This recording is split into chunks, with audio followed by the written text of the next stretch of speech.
न्यायालय में ही आपस में भिड़ गए अधिवक्ता, मूक दर्शक बनकर देखते रहे तहसीलदार। पूरनपुर तहसील में तहसीलदार अभिषेक सिंह के न्यायालय में बहस के दौरान ही पक्ष और विपक्ष के अधिवक्ता आपस में भिड़ गए। घंटों तक तहसीलदार न्यायालय में व्यक्तिगत तौर पर कहासुनी होती रही, जो पूरी तरह से अमर्यादित थी, जिसका न्यायालय से कोई लेना देना नहीं था। तहसीलदार मूक दर्शक बनकर देखते रहे। किसी तरह से वरिष्ठ अधिवक्ताओं द्वारा मामले को शांत कराया गया। आलम यह रहा कि पूरे तहसील में अधिवक्ता और मुक्किल दर्शक बनकर देख रहे थे। घंटों कड़ी मशक्कत के बाद वरिष्ठ अधिवक्ताओं के हस्तक्षेप से मामले को शांत कराया गया। वरिष्ठ अधिवक्ताओं ने इसकी निंदा भी की। कुछ अधिवक्ताओं ने यह भी आरोप लगाया कि तहसीलदार का रवैया ठीक नहीं है। यह हम अधिवक्ताओं को आपस में लड़ा करके अपनी रोटी सेकने का काम करते हैं। पूरनपुर अधिवक्ता संघ को दो फाट में बांटना चाहते हैं। उनकी नीयत साफ नजर आ रही है। जब दो अधिवक्ता बहस कर रहे थे, उसी समय वह चाहते तो आपसी विवाद की स्थिति न पैदा होने देते, लेकिन उन्होंने किसी तरह का हस्तक्षेप नहीं किया, जिसका परिणाम यह रहा कि तहसीलदार न्यायालय में इस तरह का हंगामा देखने को मिला। पक्ष विपक्ष के अधिवक्ता इस कदर आपस में भिड़ गए कि मानो वह अपना पद और प्रतिष्ठा भूल गए। वहीं तहसीलदार अभिषेक सिंह ने बार एसोसिएशन के पदाधिकारियों को पक्ष और विपक्ष के अधिवक्ताओं के खिलाफ कार्रवाई की नोटिस भी दी गई है। नहीं, न्यायालय में तो इस प्रकार के कार्य नहीं होते हैं। कल की जो भी घटना हुई है उसकी मैं घोर निंदा करता हूं और अपने भाइयों से यह आग्रह करता हूं कि बहस के दौरान अपनी बात को बहुत संयमित ढंग से प्रस्तुत करें और उस दौरान जो है तहसीलदार कुछ समय के लिए साइलेंट जरूर हुए, लेकिन उसके बाद उन्होंने रोका दोनों पक्ष को। नहीं, तहसीलदार की प्रक्रिया पूरी तरह से साइलेंट थी क्या? नहीं, तहसीलदार के इशारे पे कोई प्रक्रिया नहीं हुई है। नहीं, कुछ अधिवक्ताओं का आरोप है, एक अधिवक्ताओं का गलत आरोप है। जहाँ तक मेरी जैसे न्यायाधीश जो न्यायालय पे बैठा है, जो न्याय कर रहा है, दोनों अधिवक्ताओं को रोक लगा सकता था। विवाद इस स्थिति पे नहीं पहुंच सकता था। विवाद को पहले ही रोका जा सकता था। तहसीलदार की हमको कहीं लापरवाही नहीं दिखाई देती। नहीं, उनके सामने आप इस चीज को नहीं मानते हैं कि एक न्यायाधीश बैठा हो, एक मजिस्ट्रेट बैठा हो, उसके सामने दो लोग अपने विवाद प्रस्तुत कर रहे हों, उस बीच दोनों के विवाद प्रस्तुत करने में आपसी मतलब विवाद हो जाए, उस विवाद को हल करने का जैसे जो मजिस्ट्रेट है उसकी पावर नहीं होती है, वो दखलंदाजी करके दोनों को शांत कराए। नहीं, दखलंदाजी तो कर सकता है, ऐसी बात नहीं है, लेकिन तहसीलदार द्वारा प्रक्रिया काफी नहीं, तहसीलदार जब अधिवक्ताओं ने तहसीलदार द्वारा इस प्रक्रिया को अपनाया गया।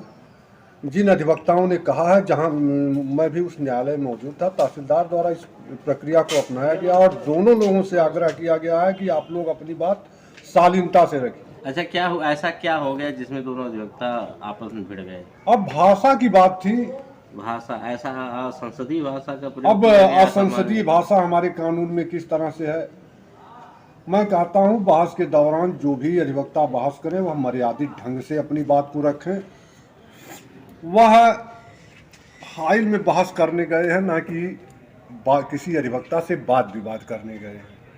इसलिए मेरी अधिवक्ताओं से यह अपील है कि वह अपनी जो भी न्यायालय में कार्य करने जाते हैं, बहस करने जाते हैं, जिरा करने जाते हैं, अपनी संयमित भाषा का प्रयोग करें और उस संयमित भाषा से ही जो है अपने कार्य को सुचारू रूप से आगे बढ़ाने का। अच्छा, एक चीज, तहसीलदार द्वारा कोई नोटिस भी जारी की गई आपको और आपके अध्यक्ष जी को, बार एसोसिएशन के मंत्री के नाम से और अध्यक्ष के नाम से एक हाँ, नोटिस पत्रक हमको मिला है। क्या है इस पे? क्या पत्रक में तहसीलदार महोदय ने लिखा है कि अगर आप लोग कोई कार्रवाई नहीं करते हैं तो हम स्वतः इस बात को जो है बार काउंसिल भेजेंगे और बार काउंसिल से अनुरोध करेंगे कि जो भी अधिवक्ता कल न्यायालय में उत्तेजित बातों को उत्तेजित होकर के बहस कर रहे थे, उनके खिलाफ विधिक कार्रवाई करने के लिए बार काउंसिल लिखने के लिए उन्होंने इस पत्र के माध्यम से हमको अवगत कराया। तो इस पर आपके द्वारा क्या विचार किया गया? हमने विचार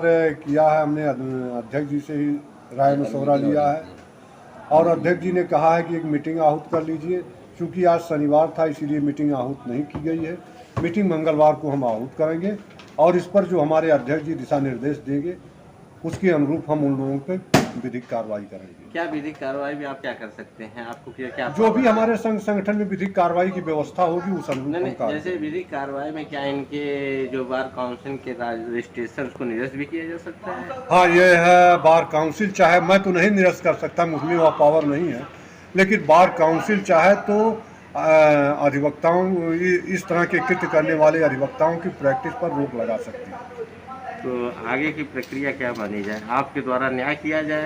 नहीं, मेरे द्वारा तो जो है मीटिंग के बाद ही कोई निर्णय लिया जाएगा। उनको अवसर नहीं मिल सकता है? मान लीजिए किसी भी हो सकता है मानसिक तनाव रहा हो या किसी का और मानसिक तनाव रहा होगा, तो फिर उसके जो भी कारण रहा फिर- होगा वह मीटिंग में अपनी बात को रखेंगे और मीटिंग के उपरांत ही जो हमारा संगठन, जो हमारा यह संघ है, जो निर्णय लेगा उसी पर हम अपनी कार्रवाई करने के लिए बाध्य हैं। चलिए ठीक, धन्यवाद आप।